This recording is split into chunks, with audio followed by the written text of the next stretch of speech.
Welcome to the Deconstructionist podcast. I'm your host, John Williamson, and this is a bonus episode. So, still hard at work. My voice is a little hoarse right now, and you might be able to tell. I've been doing a ton of recording, probably more. I've booked more interviews in the last 2 months than I think I've done even in previous years. And so there is a method to my madness, and I will talk about that when I release the season teaser trailer here in a couple weeks. So more to come on that. But in the meanwhile, to tide you over, I reached out to an old friend. And so if you've listened to the podcast for a long time, you will recognize this voice as Mr. Adam Narlock. And so Adam and I started the podcast together 7 years ago. I miss him greatly, but he and I talk all the time, and he misses you, sends his love.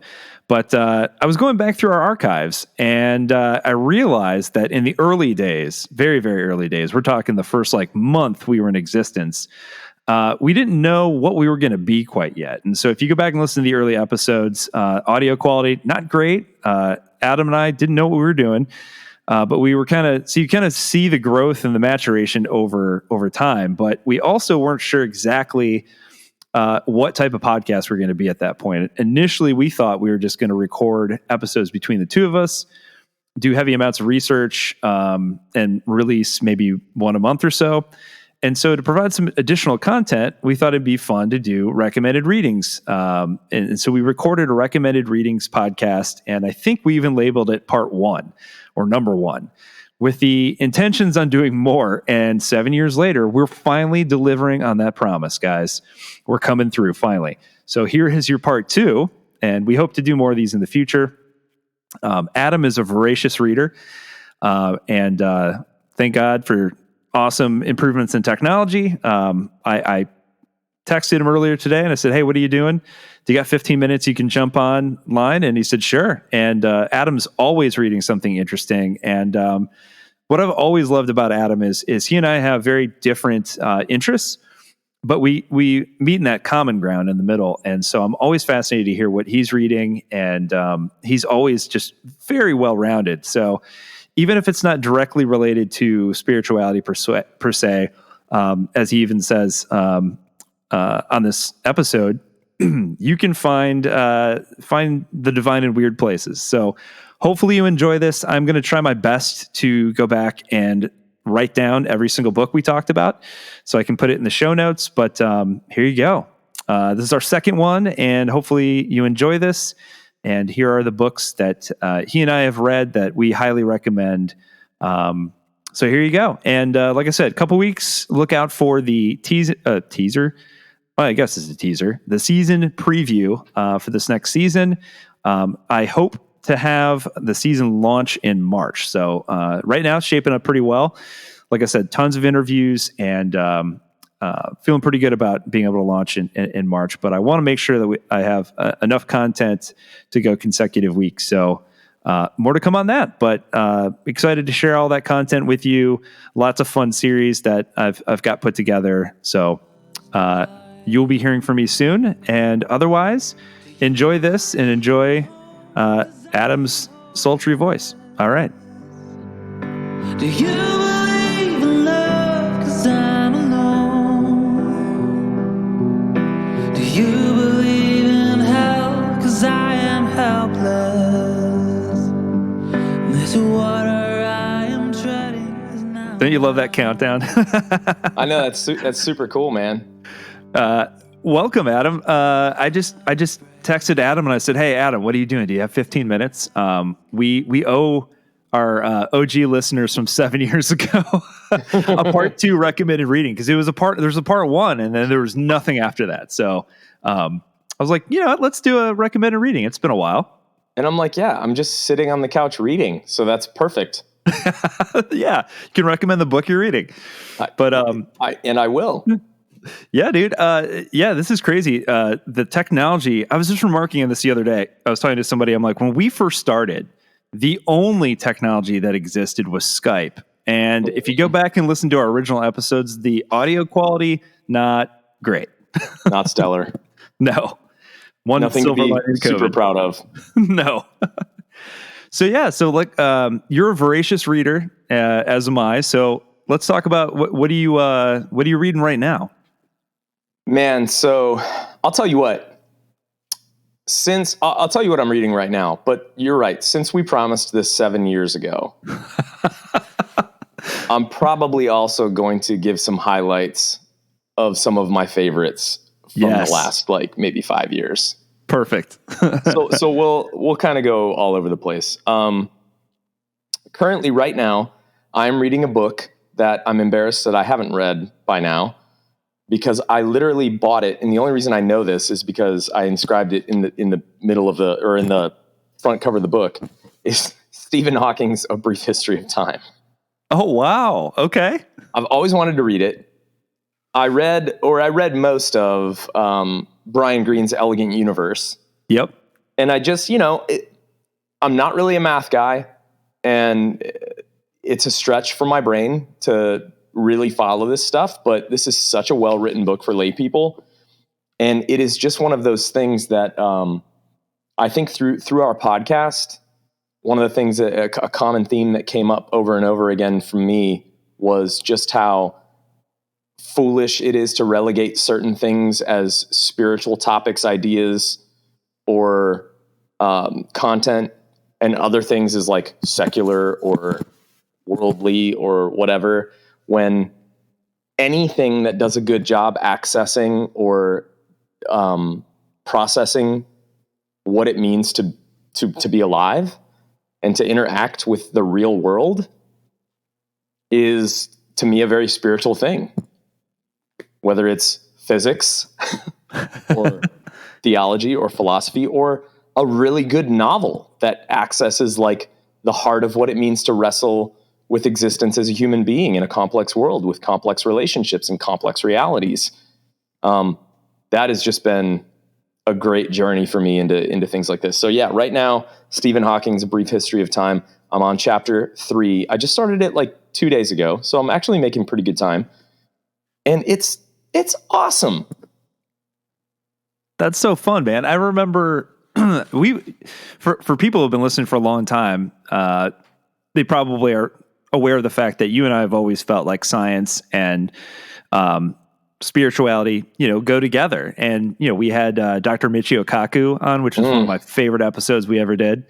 Yes. But yeah, that stuff's fascinating. I think it helps kind of expose, I think, a little bit of creation. I mean, because there's so much mystery out there, so many things we don't know yet. Like what is,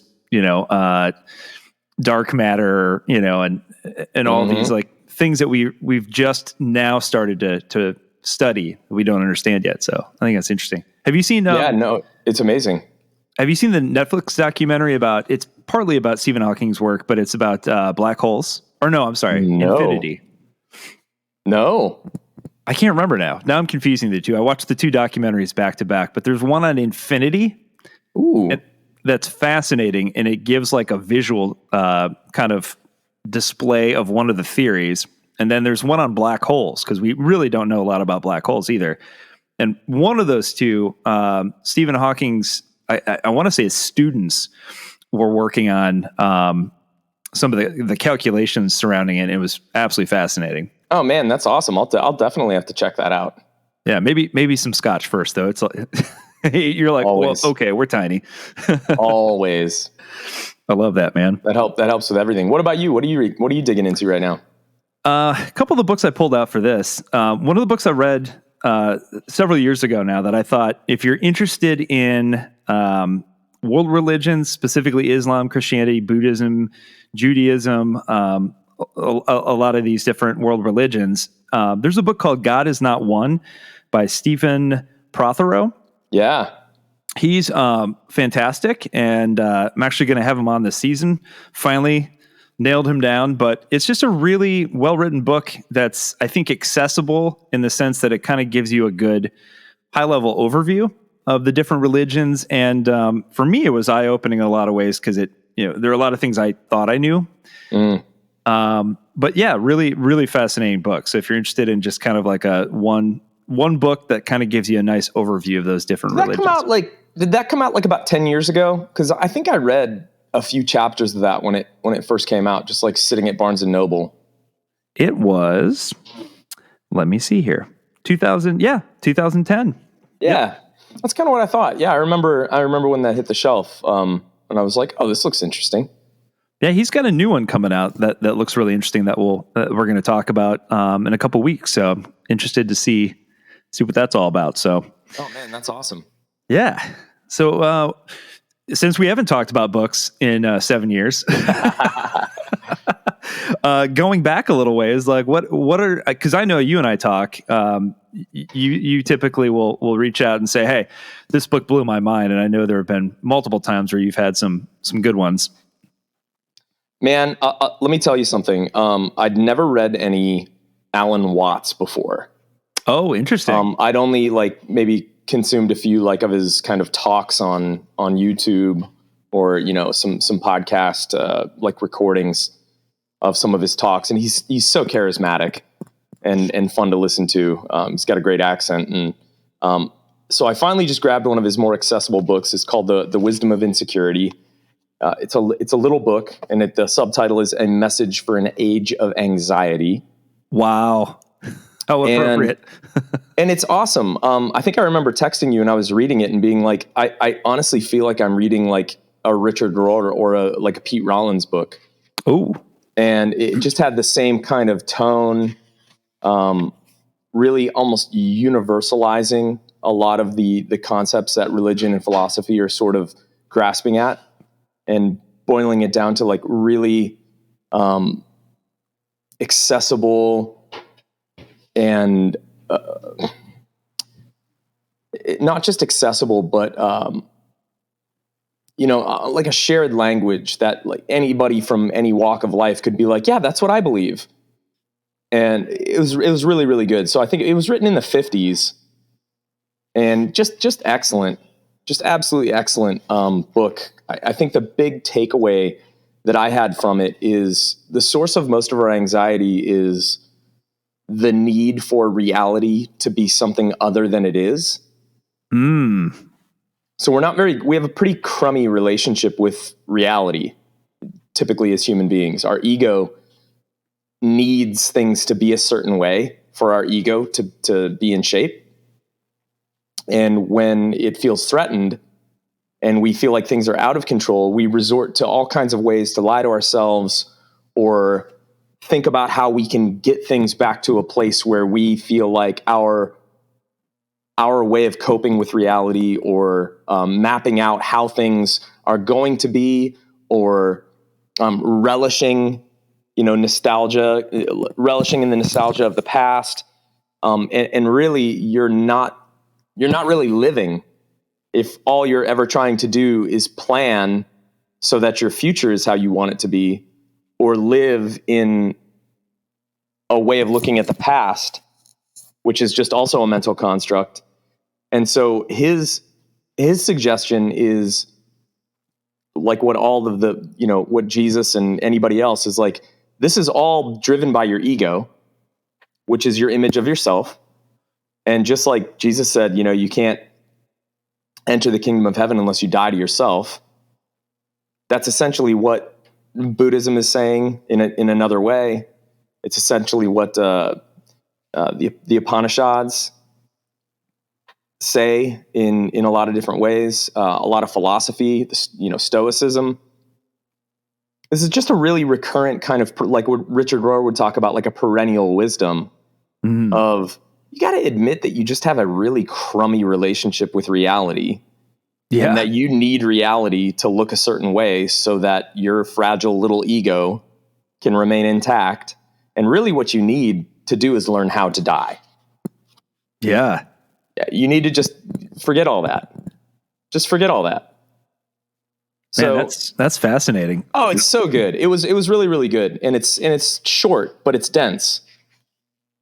Yeah, it's really, really good, man. Loved it. Here's another one that's a blast from the past. But again, this is why I love to read.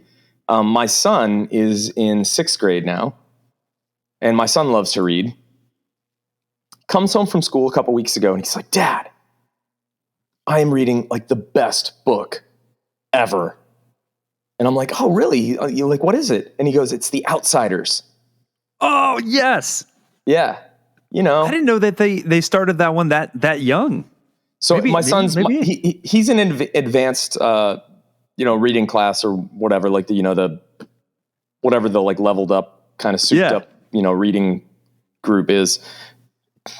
But they only let him read like an excerpt every day because they're trying to keep everybody like on the same page. And he's like, I want to finish it like now. So I had to run out to the bookstore and get him a used copy of The Outsiders, and he's just loving it. And I was like, man, I know I had to read it, but I either just cheated and didn't really read it, or my parents were really fundamentalist Christian at the time. I may not have been allowed to read it. That's possible. It's one of those two things, because I remember themes from it. I remember characters' names. I remember, the Socs versus the Greasers and Pony Boy, and that's the name. I remember, and I remember all that stuff, but I don't remember anything that happens in the book at all. So I sat down and read it, and just couldn't put it down. And I felt like it was some really similar concepts to a lot of what, the wisdom that I'm picking up in a lot of these, philosophical or theological works is of just the commonality of the struggle of life and learning how to be honest about that struggle and learning how to have empathy. And the kind of tagline from the book is when one of the characters is dying and they reference a Robert Frost poem about how all that's gold can't stay. Yeah. Yep. And the one character says to the other, like, stay golden, Pony Boy. Like, basically, like, continue to have a childlike faith. Continue to look at sunsets and find them beautiful. Continue to find, like, the simple pleasures of life and just, be honest with yourself and have that sort of, that childlike faith. It's just universal stuff. Yeah. So it's awesome.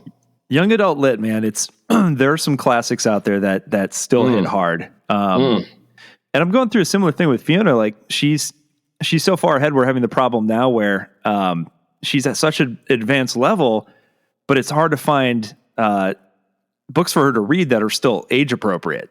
Yeah. You know what I mean? So it's like she can read at a really high level, but a lot of the characters and the subject matter is probably not appropriate for her age. So it's been really tricky trying to find. But yeah, she'll just absolutely devour books too. And we did such a good job of parenting, man. I got to tell you, it's like one of my great joys is to see my kids love to read. It's so fun. Man, I didn't when I was a kid.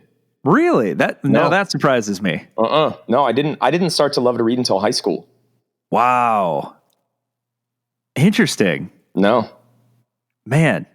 And I think it's so fun now, like you said, because she'll pick up books. Like we read The Hobbit together. Oh, and that was one of my favorite books growing up. And so like to reread that for the first time since I was in probably 4th grade, was really cool. And, we're going through HP right now, Harry Potter. Yep. So we're on the Goblet of Fire. So it's been really fun to kind of read it. Oh, that's when it gets good. Yeah. Yeah. That's when it gets good. The first 3 books are definitely like kids' books. Yeah. Goblet of Fire is when J.K. Rowling levels up. Yeah. Yep. Yeah. And it's interesting too. Like to your point though, like some of these other like classic books that we've read together, you start from an adult perspective, start to catch some things that you were just too young to understand at the time, Yeah, absolutely. Fantastic, man. I'm going to throw one out there, one that I just read. And we're getting ready to do a series on this one. It's with Megan Devine, who wrote the book, It's Okay That You're Not Okay, Meeting Grief and Loss in a Culture That Doesn't Understand. One of the best books I've ever read. Definitely, probably the best book I've ever read on the subject of grief. So this one I recommend for everybody, no matter if you are currently yourself grieving or have grieved, or if you're just somebody in the orbit of someone who's grieving and trying to figure out how best to support them. Because we do a horrible job at that, like we don't really, it's an awkward thing, especially within Western culture. Cause like, one of the things we talk about in the interviews too, that coming up is talk about the fact that like, what do you say? Like when somebody comes up to you and they're like, hey, how you doing, man? Fine. Yeah. Great. Your life could be falling apart but you still say, I'm great. Yeah, I'm good, man. That's what people say. And I'm not, this is not like me. So when I did a values assessment a couple years ago for work, two of my highest values are authenticity and vulnerability. I could see that. I just have an allergy to faking it. And so typically if somebody's like when you and I, we hadn't talked in a little while, when you called me today and we started just kind of BSing for a little bit before we hit record. No, we were talking about all the stuff that we're stressed out about. Yeah, exactly. I just find that it connects you more to people. Mm-hmm. And I don't really want to look as much like I have it all together. I would much rather find a common ground to connect in reality with people. So I love to be like, if somebody's like, hey, how's it going? I'm like, I'm making it, but it kind of sucks right now. Yeah. Yeah. I mean, that's the whole premise of this book too, is giving permission to people to be where they are. And a lot of the time it's like, you're in a place where things are not good, like things are falling apart. Like if you would have talked to me 3 months ago, I'm like, my life is literally falling apart around me. Like my dad's in the hospital getting ready to have surgery. My mom just passed away. My relationship came to an end. I just got COVID again. Like all this stuff was happening. And like, as Megan Devine says in her book, acknowledgement is everything. It is. She says, and sometimes you just need the straight truth. She even says in the book, you're in pain. It can't be made better. Like it's a relief to hear that. Yeah. She's like, you don't need solutions. You don't need to move on from your grief. You need someone to see your grief, to acknowledge it. You need someone to hold your hands while you stand there in blinking horror, staring at the hole that was your life. Some things cannot be fixed. They can only be carried. And I'm like, okay. It's legit, man. Yeah. And it's one of those things. It's one of those themes that keeps popping up. It goes back to what you said about authenticity. Sometimes like you just need somebody to be real with you. And like, I think we go into problem solving mode, or at least I know I do. Like, absolutely. Fix it. I'm like, I can't fix that for you. I can't bring that person back from the dead. Nope. And there's nothing I can say that's going to make you feel better, And so like, I talked about like the best reaction that I got after my mom passed was, and it was predominantly people like our age or younger. So we seem to be learning at least a little bit, would say, hey man, I am so sorry. Is there anything that you need? And that's it. No platitudes, no like trying to sympathize by way of like giving examples in their own life. Oh man, that's none of that. That's one that drives me nuts when people do that. Yeah, it's awful. And she talks about that in the book too. It's just like, and I would do it too. I'd find myself, oh yeah, I remember when this happened to me. It like minimizes their grief or their pain, and it puts a spotlight on me, Yeah. And it's like, that's not what's needed in the moment. You just have to say, I'm sorry. I think it always comes from a good place of like a warped sense of empathy. Absolutely. Like, oh, I can relate. You're not alone. But it never lands that way. No, it never comes across that way. But yeah, great book. Highly recommend it for anybody. It's useful for, like I said, if you're currently grieving yourself, or even if you want to be a better support to those around you who are going through grief. It's just an absolutely wonderful tool. So I love that. It's my next one. I love that. There's so many other ones that I could throw out there right now. Let me just kind of pick a few off the top of my head. So here's a good one. I think that we live in an age where, especially because of technology, and I think it's gotten even worse post-COVID, there is just this propensity to try to do a million things and overcommit. Mm-hmm. And I think our culture in general has a really warped sense of boundaries. Yeah. And focus. And a book that I've read now twice, but I reread it again just last year, is Essentialism. It's The Disciplined Pursuit of Less by Mckeown. Oh. And nutshell is, do less, but do it better. seek clarification on what you're really after. Take time to really understand what it is you need to do, and then create boundaries so that you get to do the thing that you're supposed to do. And if it means you need to have a conversation with your partner, or if it means you need to have a conversation with your friends, or if it means you need to have a conversation with your boss, seeking clarity about what you actually need to be spending your time on and pursuing the essential aspect of what it is that you need to do is so unbelievably freeing, and just detangles the knots of stress that we all get in when we try to multitask all the time. I was recently having a conversation with one of my colleagues, and I highlighted to her a conversation that I had recently with my boss about essentialism, even though I didn't say that. He had asked me to do what I realized was way too much within a period of time. And the job that I was hired to do, I was doing it very well. And some of the things that he was asking me to do were kind of outside the scope of what I was hired to do. And they were very, very time consuming. And they frankly weren't things I was even very good at. And so I just called him up and I said, hey man, we need to have a talk. I'm trying to do X and Y at the same time, and I'm really struggling. And what I realized after I took a step back was I don't think I can do both. In fact, I know I can't do both. So I think I should just do X because that's what I was hired to do. That's what's created the most impact from my role. And that also means that I can't do Y. And frankly, I'm not very good at Y. So if you want me to do Y, I can. You're the boss. But then I can't do X.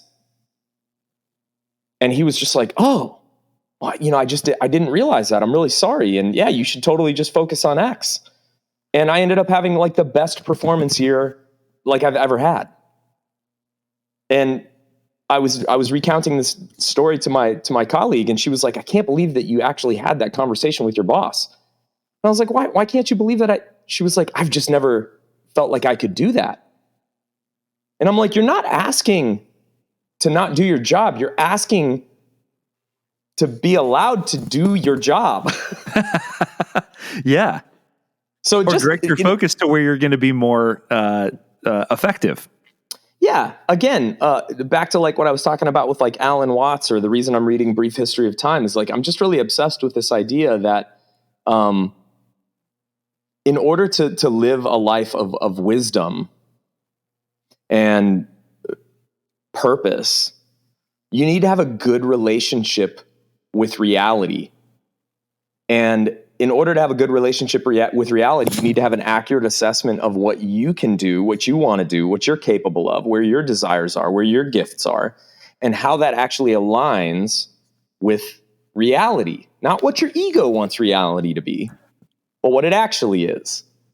And learning how to have, the kind of conversations and creating plans and learning and listening in order to create as much contact between the real you and the reality that you find yourself in. It's wonderful. It's just, you want to talk about spirituality. I mean, that is like, it's fire, man. Yeah. It preaches well to a society that is just absolute burnout culture.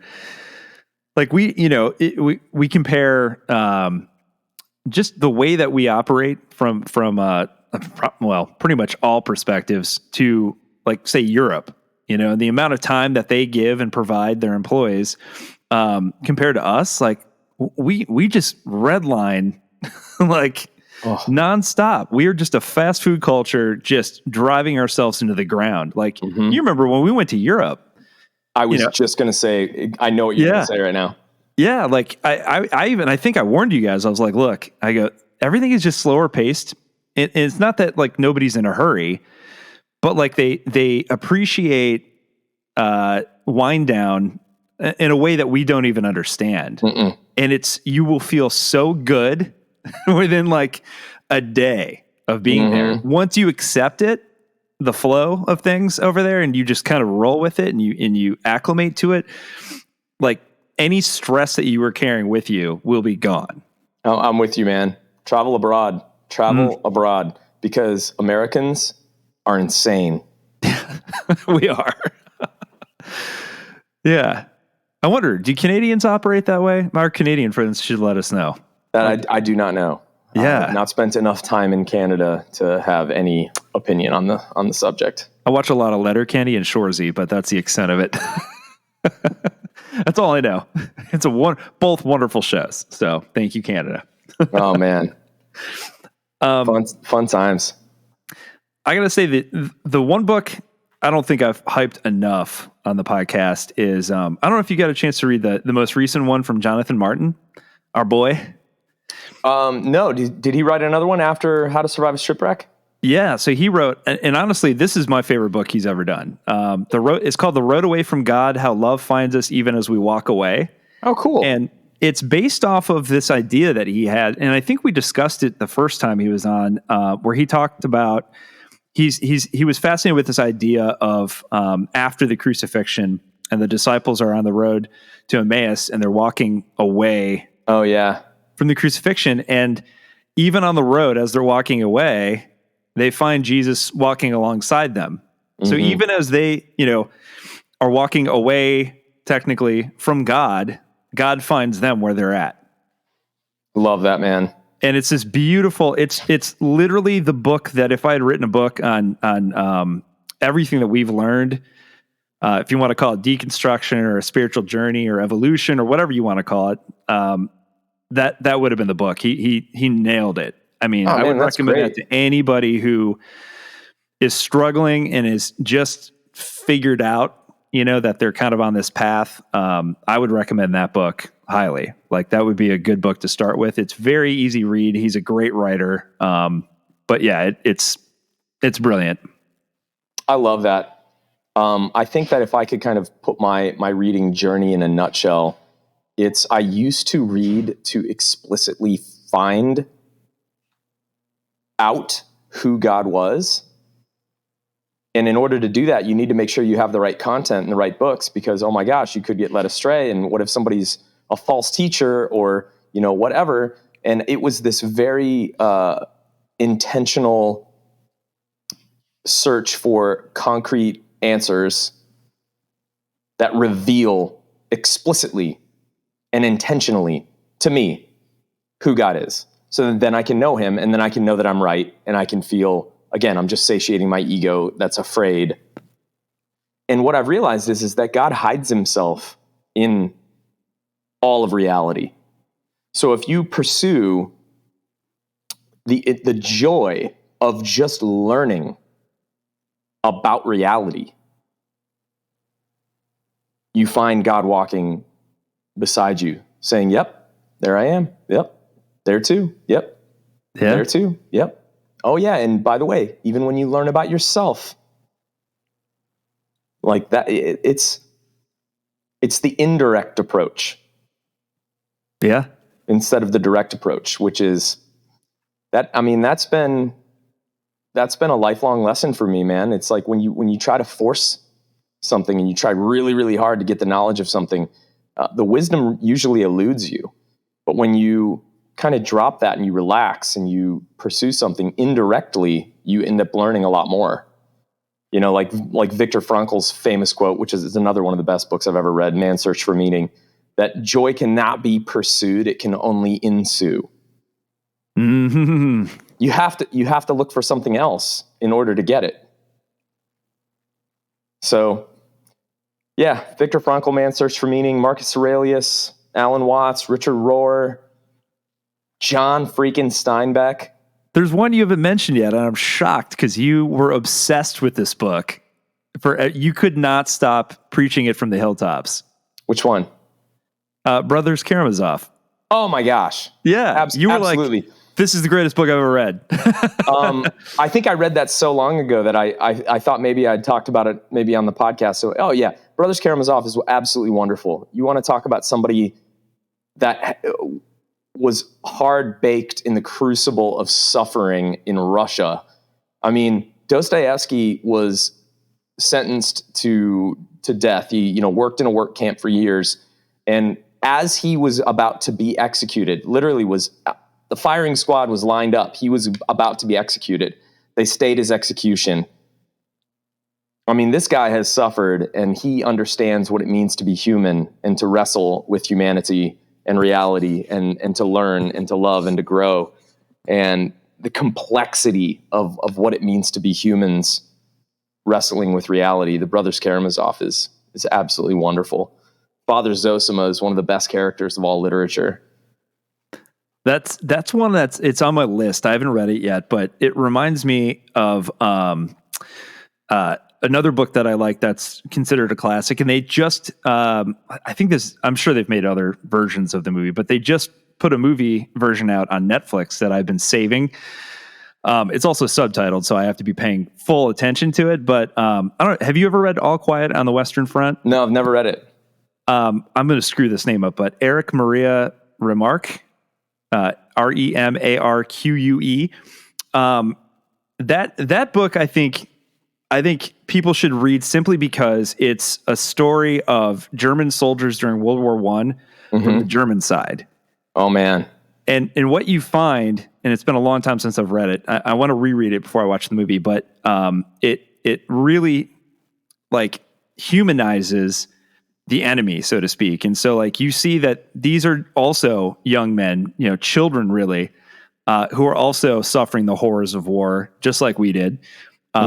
Many of whom don't want to even be there. They can't, they talk about it in the book, how they can't wait for the war to be over so they can go back to being farmers or, whatever their occupation is. But it really in this, state of us versus them, this kind of dualistic, demonizing of the enemy and all that. We really, it really makes you take a step back and say, okay, is it the political powers who are playing a chess match here, really, and it's the people who are suffering the most, and we would really probably share a beer with one of their citizens because none of us want this, So but it's true, an absolutely man. powerful book. So which is, by the way, the whole point of the book, The Outsiders. Yeah, these two groups that hate each other are exactly alike. Yep. I got to run here in a second. I apologize to you and the listeners, but let me just rattle off a few more. Yes. One of the best nonfiction books I've read in the last few years.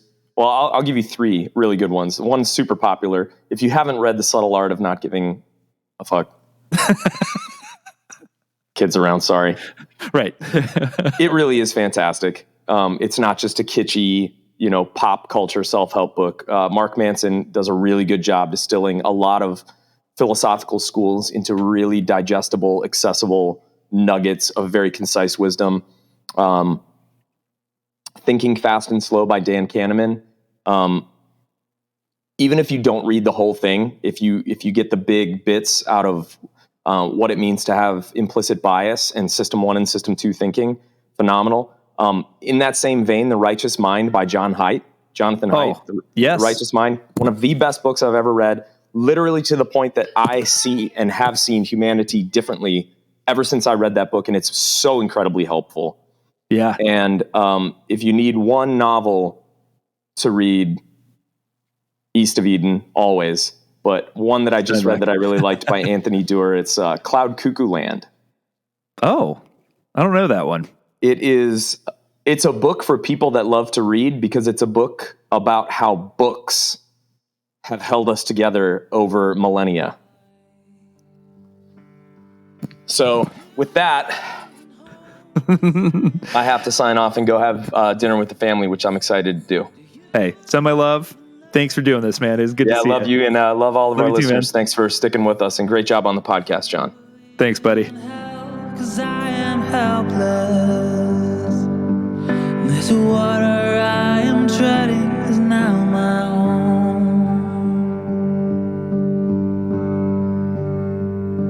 I'm afraid my time has come.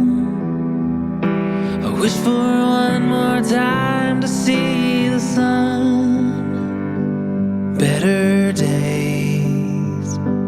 distant scene. And now I am not sure what I believe. Do you believe in hope? 'Cause I am hopeless. Do you believe in love? 'Cause I'm alone. Do you believe in hell? 'Cause I am helpless. And this water I am treading is now my home.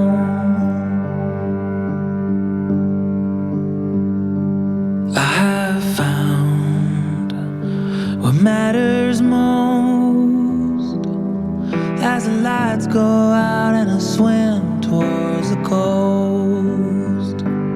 Love of life, spirit unbound. It is the truest form of love that I have found. Do you believe in hope? 'Cause I am hopeless. Do you believe in love? 'Cause I'm alone. Do you believe in hell? 'Cause I am helpless. And this water I am treading is now my home. So never take what you have for granted, 'cause the sea of time is an unforgiving hell. Oh, and live your life full of love for those around you. I'm hoping that's the story my life will tell.